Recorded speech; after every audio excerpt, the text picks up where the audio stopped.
You're listening to A Climate Change. This is Matt Matern, your host, and I've got Dr. Katharine Hayhoe on the program. Dr. Hayhoe's background is quite fascinating. Her parents were Christian missionaries. She grew up in Colombia. Part of her youth, her father was a science educator in Toronto, and her father inspired her that religion and science do not have to conflict with each other. She met her husband, Andrew Farley, who's also was a professor and now is leading a different organization, the Grace Message, as well as an author. And they both are religious Christian evangelicals. And Dr. Hayhoe has authored 120 peer-reviewed publications. Wow. She's also been on the National Academy of Science and done reports there. Was on the third National Climate Assessment in 2014. She also served as an expert reviewer on the IPCC reports, which is the Intergovernmental Panel on Climate Change, a UN panel. Time magazine listed her as one of the 100 most influential people in 2014. Foreign Policy magazine listed her as one of the 100 leading global thinkers. Dr. Hayhoe has also been very critical of climate change deniers, and she and her husband have engaged in outreach to Christian communities on this issue. She's an author of a book, Saving Us, a climate scientist's case for hope. She delivers lectures based on scriptures that focus on the benefits of collective action to mitigate the efforts on climate change.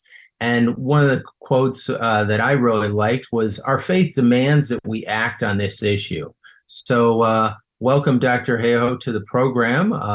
Thanks for being on our show. Thank you for having me. So I'd love to have you tell everyone your story. I know I left a lot of blanks in the story as to what led you to be an atmospheric scientist.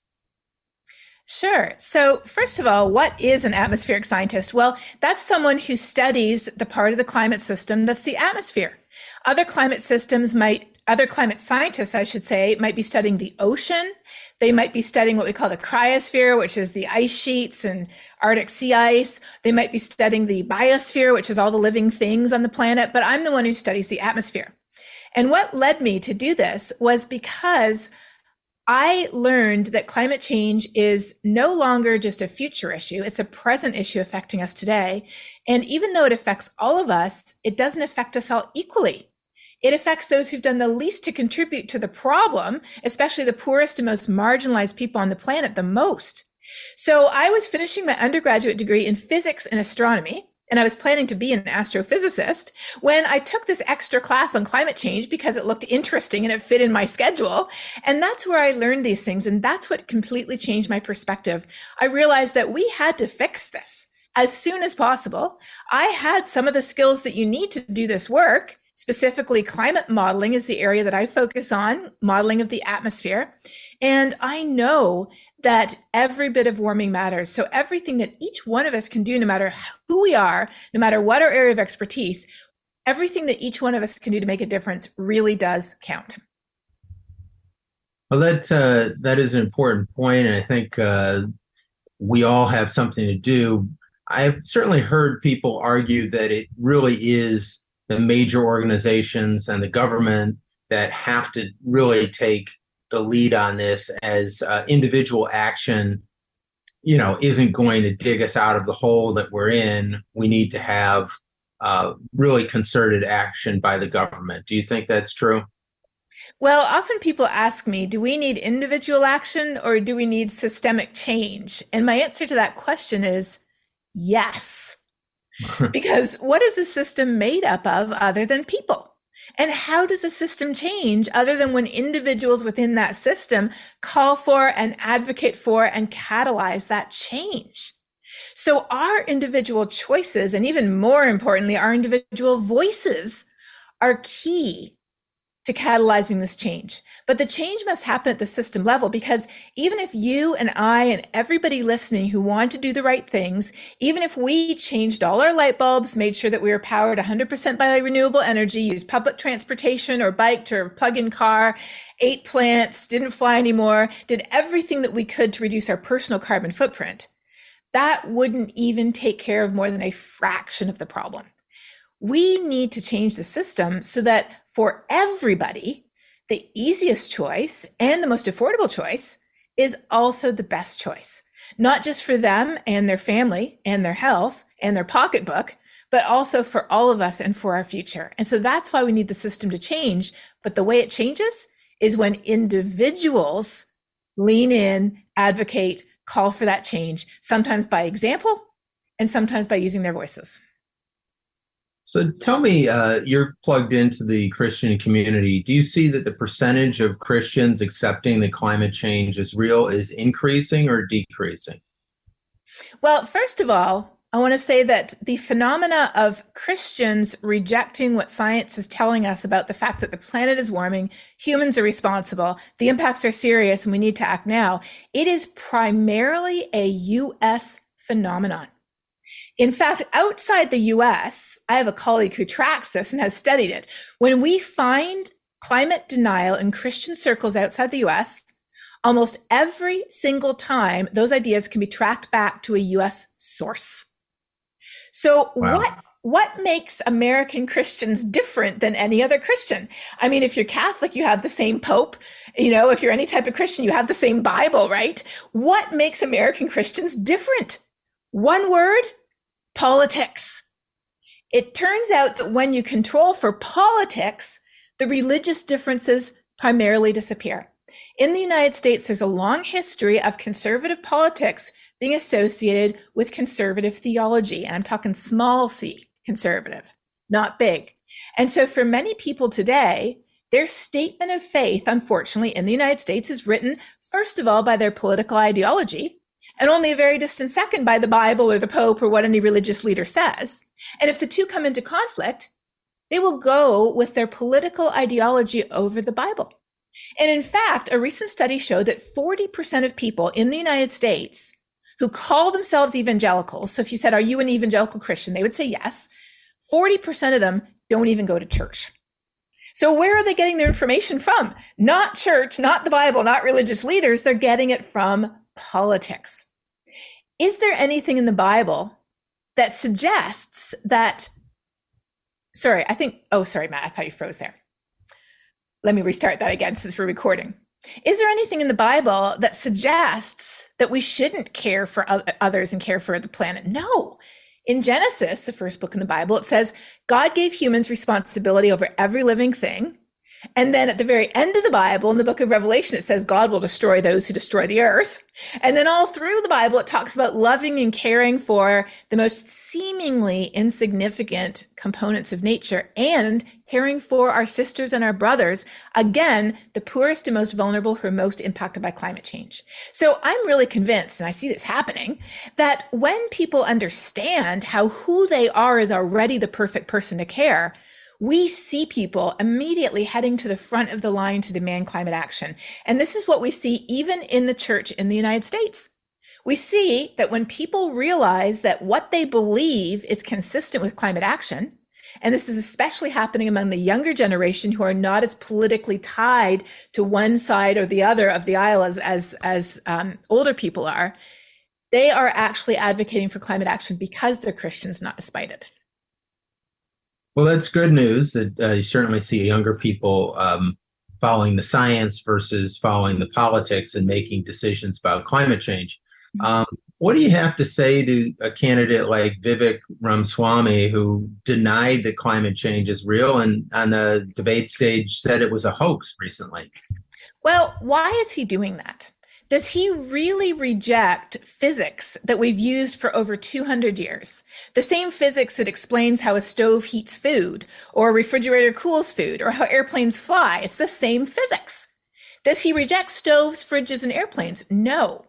So why is he saying climate change is a hoax? It's because he doesn't want to fix it, and he thinks the people who are going to vote for him don't want to fix it. So I wouldn't waste a single breath telling him that it wasn't a hoax. I think he knows that very well. Instead, I would talk to people about the benefits that solutions can bring to them today, as well as to all of us tomorrow.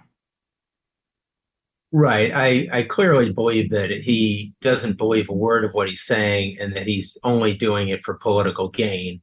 And that, it's unfortunate that a guy who's a billionaire, who obviously isn't stupid on one level, could be so manipulative and egotistical that he would, for his political benefit, trash climate change science just to garner some votes. But unfortunately, that's the world we live in. And also, I would say it's short-sighted. So a lot of people are not looking at what's going to happen in 5 or 10 years. They're only looking at what's going to happen in a year. And if you're only going to live a year, and if everybody you care about is only going to live a year, fine, that might be reasonable. But for most of us, we have people and places and things we care about that we hope will be around in 5, 10, 50, even 100 years. And for that reason alone, it makes all the sense in the world to understand that we have to live differently. We have to change. Well, absolutely. We do only have one planet and we can't afford to destroy it. So you're listening to A Climate Change. I've got Dr. Katharine Hayhoe on the program. We'll be right back in just a minute to talk to Dr. Hayhoe a bit more about the science and why climate change is real and why we need to do something about it right now.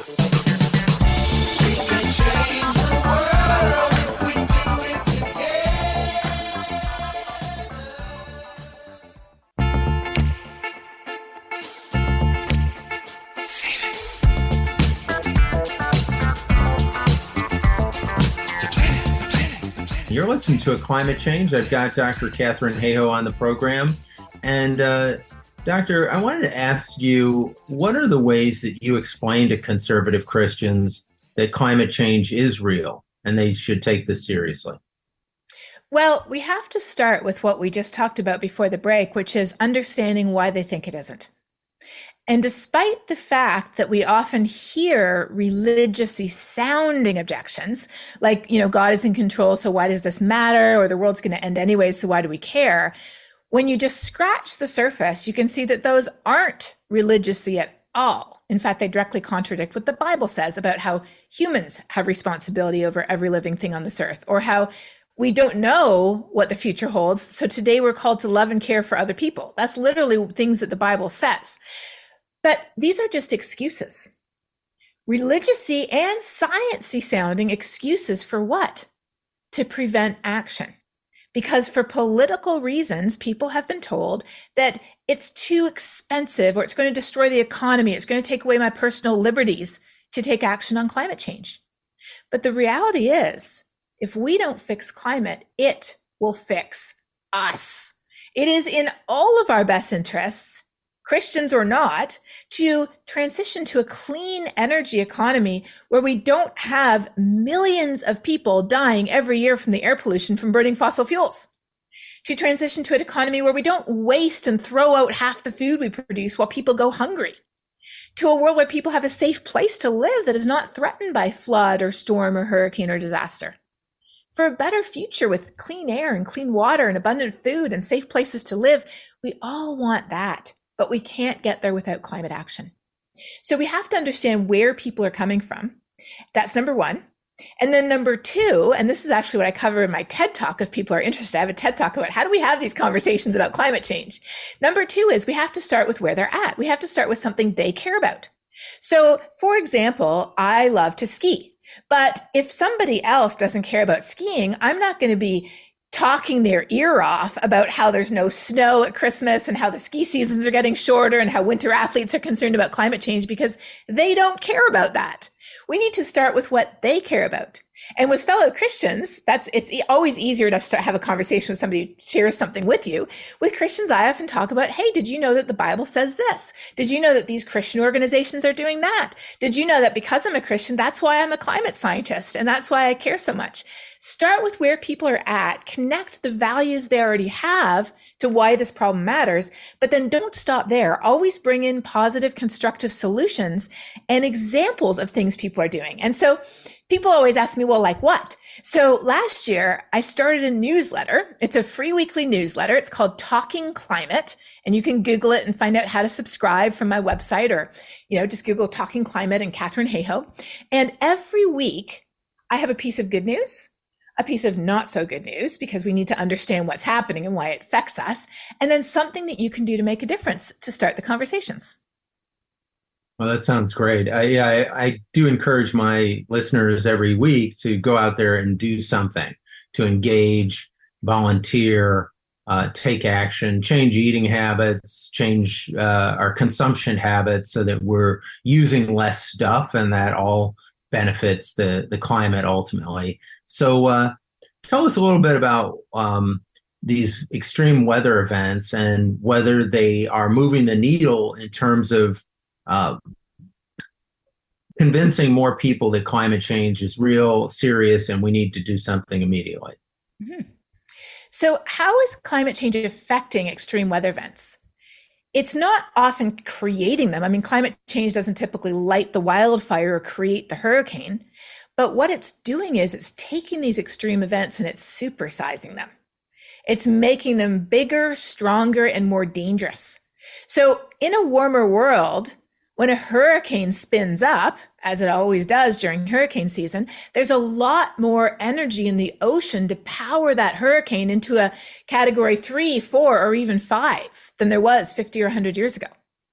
When that fire sparks, it's like dropping a match into dry, dead wood because of climate change drying out the vegetation in the soil. And so that one fire becomes a conflagration that can take over an entire town. Climate change is loading the weather dice against us. And so today, there's hardly a person on the planet who could say, I haven't seen a way that climate change is affecting me or the people or the places I love with my own eyes. So what that's doing is it's dismantling one of the key barriers to climate action, which is psychological distance. For a long time, many people said, sure, climate change is real, but it only matters to people living in the future, or people who live over there, or polar bears up in the Arctic, not me. Today, we understand it's me. The heat waves, the floods, the storms, the wildfires, it's affecting me, the people, the places I love. But that's not enough to catalyze change at the scale we need, because it's only half the coin. Half of the coin is understanding the risk. What's the other half of the coin? Knowing what we can do about it. And unless we help people see what they can do to make a difference, unless we give examples of, here's what other schools have done, why doesn't our school do this? Here's what other towns have done, why don't we do this too in our town? Here's what other families or households or, Girl Scout troops have done, why don't we do that too? Unless we take action knowing what to do, we won't see change at the scale we need. So today, more than ever, it's essential to talk not only about how climate change is affecting us and why it matters, the first side of the coin, but at the same time and in the same breath, what we could do working together to make a difference. Because if we're convinced there's nothing that we can do, then we will be doomed. So what are the things that you talk about that kind of get people who are new to this movement engaged at step one as to what can they do? What would you tell somebody who's new in the game? That is a great question. And it's a question I get so frequently that it is actually my pinned tweet on Twitter, or I guess we have to call it X these days. So often people say, all right, I changed my light bulbs, I eat more plants, I have a plug-in car, I have solar panels, or I get my electricity from renewable sources. What more can I do? Today, the most important thing that we can do, and Bill McKibben says this so well, I'm just going to quote him. Bill says, the most important thing an individual can do is not be such an individual. What does he mean by that? He means that when we focus not just on our personal carbon footprint, but on our climate shadow, the way that we interact with people around us, that is how we can be most powerful at affecting change. So according to social scientists, I was on a project with 30 social scientists 2 years ago, helping to put together a list of the 6 most effective things you can do to make a difference to support the movie Don't Look Up. That's that climate metaphor movie where there's the asteroid coming to Earth and then people weren't doing anything about it because they didn't know what to do. So the fear was there, the first half of the coin was there, but the personal efficacy, the what can I do to make a difference, was completely missing.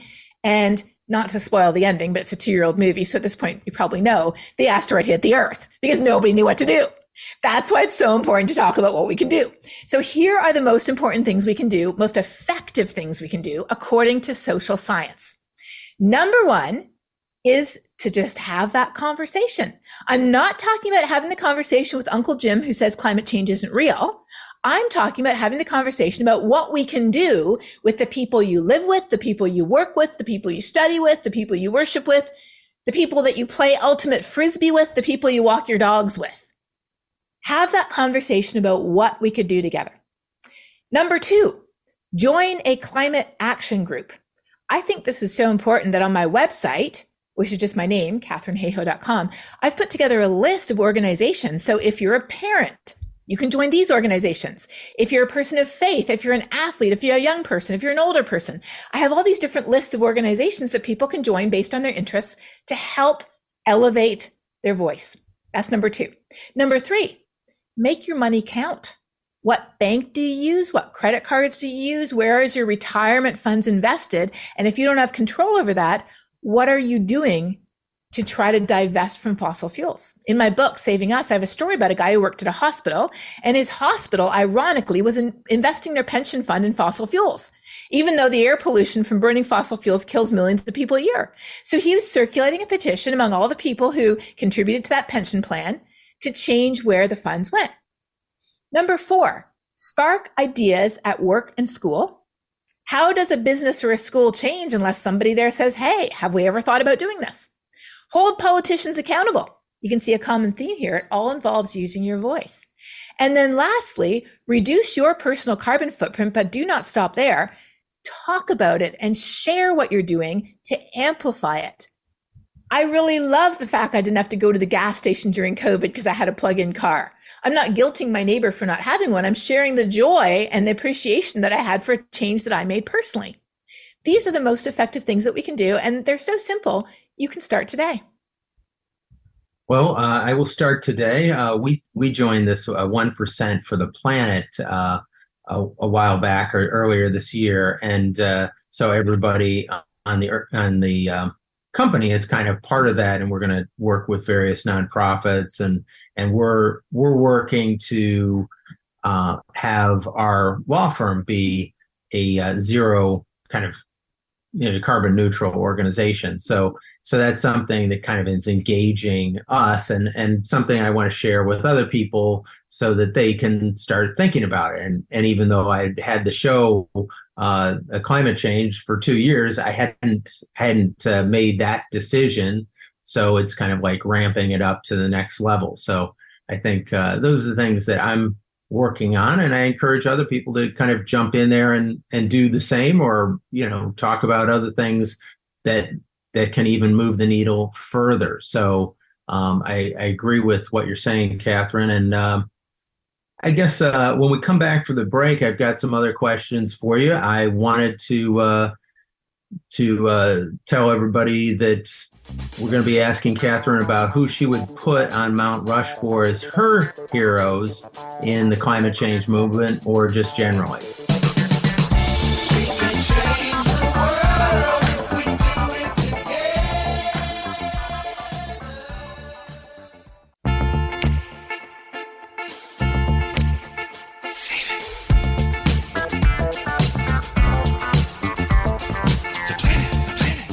You're listening to A Climate Change. This is Matt Matern, and I've got Dr. Katharine Hayhoe on the program. Dr. Hayhoe, before the break, was talking to you about who you would put up on Mount Rushmore regarding the climate change movement in particular. That's a great question. First of all, I would say I would pick a location that was accessible to everyone, not just in the United States, because this is a global issue and we have global heroes. So some of the most inspiring people that I know are people that you wouldn't even know their names because they've just affected change where they are.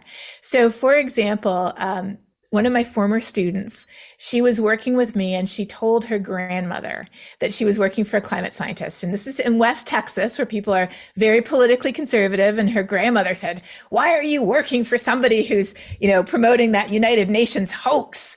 And she said, "No, Grandma, she's a Christian and she believes the same things we do. You should check out some of her videos." And so her grandma checked out my global weirding videos, because that's the power of engaging with people who love us and loving people in return, is because sometimes we're willing to consider other people's views that we might not ordinarily if they were somebody else. Her grandma completely changed her mind on climate and is now buttonholing all of the people at her little Baptist church in her little town in Texas, telling them that climate change really is real and here's how it's affecting Texas and here's what we can do about it as Christians. So I would love to see millions of people's faces up there with little stories underneath of all the things they're doing. And in my newsletter, once a month, I highlight somebody who's an inspiration who you've never heard of before. And this past month, it's a soccer player from northern Pakistan who is not only an advocate for women in sports, but she's also an advocate for climate action because of how it's affecting her people in northern Pakistan. Before that, my climate inspiration was a young 10-year-old boy who has a podcast to talk about climate change and what kids can do about it. So I personally would love to see millions of faces on Mount Rushmore. But if I had to pick just one or two that people might have heard of, I would probably lead with a woman called Christiana Figueres. Now, she might be a familiar name to some of you and she might not to others, but she led the United Nations Framework Convention on Climate Change process that eventually came to the Paris Agreement in 2015. The Paris Agreement is the first global treaty with every country in the world signing on to reduce their carbon emissions, to limit warming to at least 2 degrees Celsius, which is 3.5 degrees Fahrenheit, and preferably 1.5 degrees Celsius, which is about 2.7 degrees Fahrenheit, if we can. And Christiana shepherded all the countries in the world to that historic agreement. And I just think the patience, the optimism, the indefatigableness that it takes to reach something like that is phenomenal. And she is still a source of encouragement and inspiration today. So she's one climate hero. But there's so many other climate heroes who are making a difference at every scale, who are creating organizations that empower people, like Citizens Climate Lobby or the Sunrise Movement, all of the children and young people who are standing up and using their voice so courageously and so boldly to advocate for a better future for all of us. And then the leaders in business, in finance, in education, in health, in all the different sectors across the economy, there are leaders who are standing up saying, "Hey, people, we need a transition plan. We've been living as if there's no tomorrow. We've been living as if we're on an infinitely flat planet and we can always go somewhere else to get more of what we need. We're on a round planet and we need a transition plan to a net zero future and a circular economy, and we're going to lead the way." So as you can see, I think maybe we should convert like all the mountain ranges into Mount Rushmore to get all the faces up there that we need, because when we start looking for positive, inspirational stories, they truly are all around us. Well, I appreciate your answer. It's a great one. And I just had somebody on the program last week, and Justin J. Pearson, who's a state representative in Tennessee, and he was talking about how he liked to keep his heroes kind of touchable.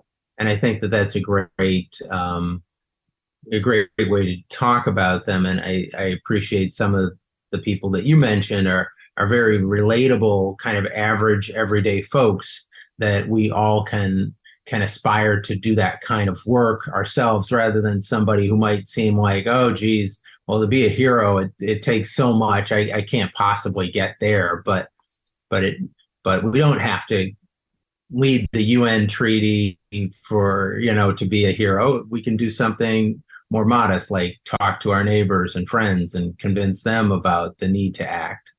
Well, that's exactly it. And I came to this revelation that you just expressed so beautifully in a really interesting way. One of my colleagues, George Marshall, he founded the organization Climate Outreach, which is a phenomenal organization with all kinds of great resources on how to effectively talk about and engage people on climate change. But I follow him on Instagram, and he shares photos of how he bikes around to little towns in England on the weekend. He's an avid biker, and he just takes pictures of those little towns. And He had a photo on his Instagram account a couple of years ago, and it was a memorial stone for a member of parliament. Now, I've heard the name William Wilberforce, and most people have, as a primary motivating force in the anti-slavery movement in the UK at that time. But on this member of parliament's tombstone, a memorial stone, it said that he had been an ardent advocate for the anti-slavery movement and for the abolishment of slavery in the United Kingdom for years and even decades. It explained how many times he had voted for the legislation, how he had advocated for the legislation, how it hadn't happened, it hadn't happened again, it didn't happen again. And then it said, finally, just before he died, he voted for it again, and enough people voted for it that it passed, and the realization of his life's work was accomplished. And that made me realize society has changed before. Women got the vote. Slavery has mostly been abolished. Civil rights have been enacted in the United States. Gay marriage has passed. How did that happen? We might know a few of the names. You might know the names Susan B. Anthony, Martin Luther Jones, Nelson Mandela. But how many thousands, tens, hundreds of thousands of people advocated with them, fought with them, used their voices to change where they were? And we don't remember their names today, but we stand in the shadow of their voices and their deeds. And every single one of us, I'm convinced, can be one of those people for the next generation. So tell us, what gives you hope going forward? What makes you feel positive and upbeat about the future? Well, what gives you hope is the most common and frequent question I'm asked as a climate scientist. And it's so common, in fact, that I wrote my book, Saving Us, specifically to answer that question. Let me give you the short version, though. First of all, when I say hope, I'm not talking about positive thinking.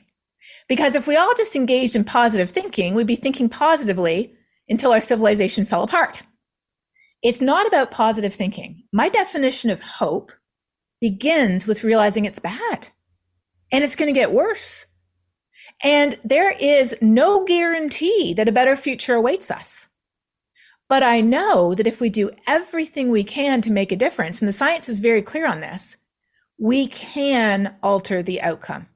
The science says every bit of warming matters, every action matters, every choice matters. What we do matters. That is what gives me hope.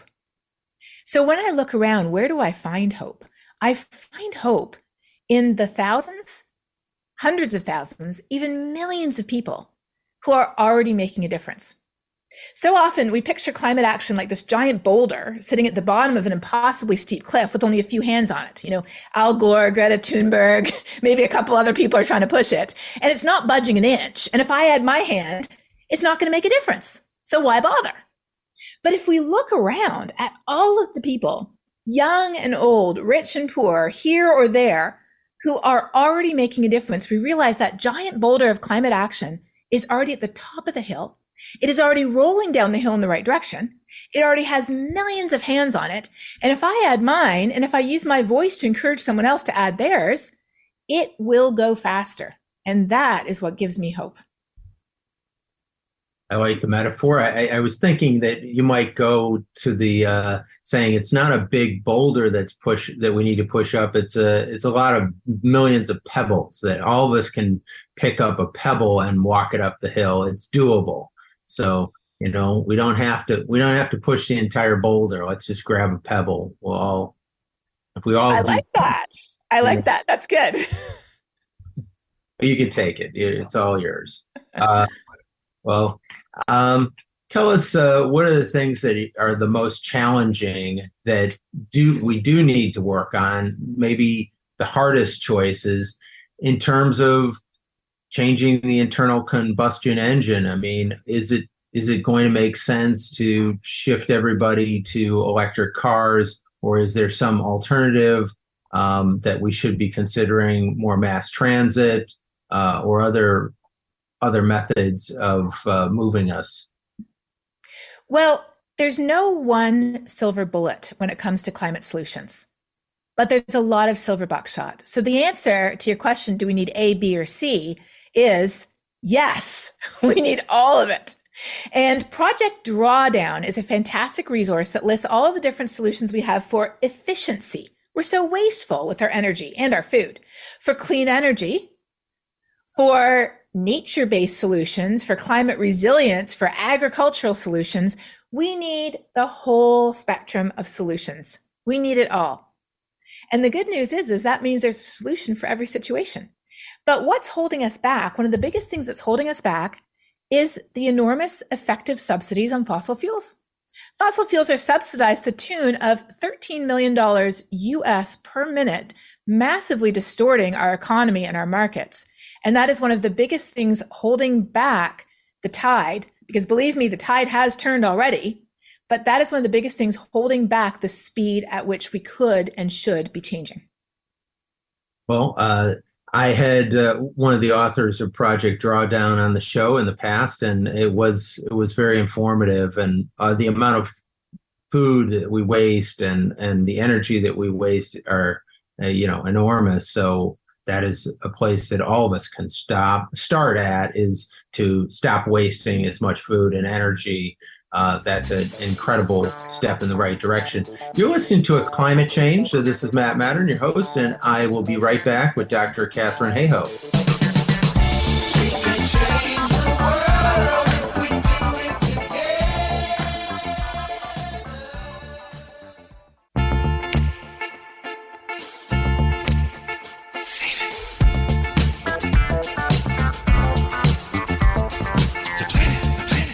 You're listening to A Climate Change. This is Matt Matern, and I've got Dr. Katharine Hayhoe on the program. Tell us a little bit about things that are upcoming, such as COP28, that's going to occur, I believe, in Dubai this year. What are your thoughts on that? And it seems like a little bit of a contradiction in terms. We've got a climate action meeting in a place where fossil fuels are kind of the center stage. What's the best method to approach that meeting for climate activists? Yes, I think you've put your finger on exactly the concern of many people. So first of all, what is COP? COP is an acronym. It stands for Conference of Parties to the United Nations Framework Convention on Climate Change, which is quite a mouthful. And this is the 28th meeting. The 27th meeting last year was in Egypt, and the 26th meeting the year before that was in Glasgow, Scotland. So every time this meeting rolls around, people often think, well, surely this is the one where they're going to fix climate change entirely. And then when that one meeting doesn't fix climate change entirely, everybody says it was a complete failure. No one meeting is going to fix climate change entirely, especially when it's only a meeting for one sector of all the actors who have to come together to fix this. Who are all the actors? Everybody. So we need companies and multinational corporations at the table. We need organizations and nonprofits and NGOs at the table. We need universities and schools and seminaries at the table. We need organizations like the Rotary Club and professional organizations of psychologists and psychiatrists and medical professionals and engineers at the table, in addition to national governments. And so at the COP negotiating table, you only have national governments. You don't have cities, you don't have states or provinces, and you don't have all of the other non-state actors. Is COP important? Yes. Is it essential? Yes. Is it sufficient? No. It's not sufficient, but nothing is. Again, we need everything. So what's going to be happening? Every time they have a set of goals to agree on. Are the goals enough? They never are, but you have to get unilateral consensus. You have to get everybody to agree to something in order to pass it. Has COP accomplished anything so far? Yes, it actually has. We were talking earlier about the Paris Agreement. The Paris Agreement was signed at COP in 2015. Before the Paris Agreement, we were heading to a world that by the end of the century would be 4 to 5 degrees Celsius. That is 8 to 10 degrees Fahrenheit, 8 to 9 degrees Fahrenheit, 4 to 5 degrees Celsius warmer than today. Today, thanks to the Paris Agreement and thanks to legislation that has already been implemented, not promised, but implemented, we are heading for a world that's going to be about 2.5 to 3 degrees warmer instead of 4 to 5 degrees warmer. So that's a big difference that's already happened. Is it enough? Not yet, but is it a big step in the right direction? It is. So the COP process is important. It is absolutely essential to bring countries together to say, what have you done in the last year since we were here? And there's organizations that actually, vote for a climate criminal every day of COP to highlight who isn't doing what they promised they would do. It's also an opportunity to highlight the fact that petrostates, countries that depend on oil and gas for their primary source of revenue, they have to figure out how to transition to a net zero world, and they have to do it fast. So there's going to be a big focus on that in this conference. Don't expect this conference to fix the problem altogether, but do expect this conference to spark some very, very important discussions, and hopefully to come away, which in my opinion would be a success, with some actionable and concrete agreements to phase out fossil fuels and to accelerate our trajectory towards that net zero future. Well, I think that you're right in that actually having the COP28 at Dubai, I think, puts a spotlight where it needs to be, which is on the petrostates and on our oil producers as to what they're going to do to ante up to change the trajectory of the planet. Because trying to do this without their involvement, without their cooperation, well, it's a failed model. We have to have them on board. We have to get them to really forego their economic interests, which is pumping their resources, their oil, out of the ground, and forego that opportunity for the benefit of the planet. And that's a very challenging conversation to have when a lot of these countries, that is their main or maybe even only resource to say, hey, we're asking you to take $1 trillion hit or multi-trillion dollar hit to help save other people. So how do you convince them to do that? What would you tell Dubai? What would you tell Saudi Arabia? Well, I mostly agree with you, but I don't entirely agree, because it isn't just to save other people, it's to save themselves too. The parts of the world that, for example, Middle Eastern states are located in could be virtually inhabitable for humans if climate change continues unchecked. So there is absolutely 100% self-interest involved there too. And there's nothing wrong with that. We all act out of self-interest, but it's just over a different time scale. We're not thinking about tomorrow. We're thinking about 10, 20, 30 years from now, when we might be around, but when our children will be reaching maturity. So I think it's important to frame it that way. And then I think it's also important to figure out ways to provide jobs for people. I'm not talking about enriching people who are already billionaires or trillionaires, but I am talking about a just transition. So for example, people who live in coal mining areas in West Virginia or Kentucky or Ohio, the only available job to put food on the table with their skill set is, for example, say in the coal mines.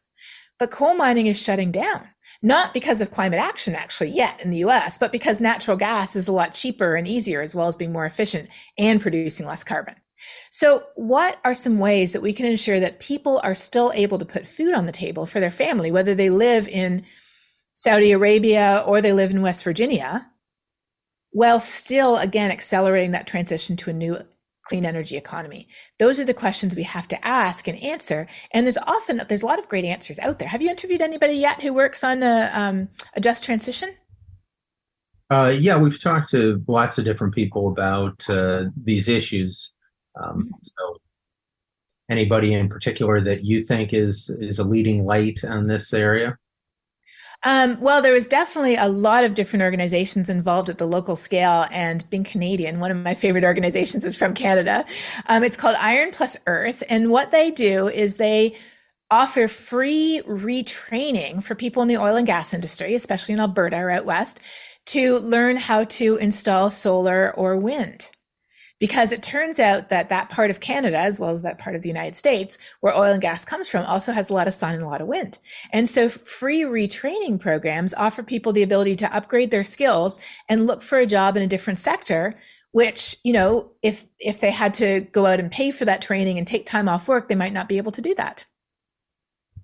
Well, that's very important. And I think that we obviously have transitions available for the economy at large, and it is certainly at the micro level is a bit more challenging, but it is happening that people are learning new trades, and we've always had that in in our economy. There's been people who are buggy whip manufacturers, and they all were put out of business essentially when cars came into being. So we've always had transitioning. So kind of holding on to jobs that are certain segments and saying, oh, we have to keep those jobs. Well, that just isn't how a dynamic economy works over time.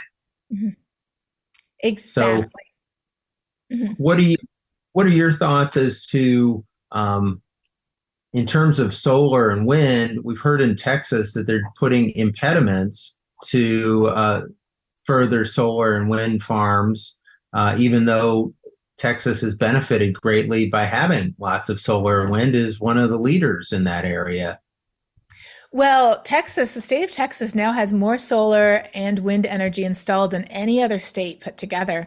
And this summer, with most days over 100 degrees Fahrenheit, that's what kept the power grid up, was the solar and wind. So there haven't been restrictions put on yet, but there are attempts to do so. And we are also seeing attempts to move against climate action at the national scale in the US. We're seeing that in places like the province of Alberta in Canada. We're seeing it even in the EU, where there's a backlash against clean energy. Why is that?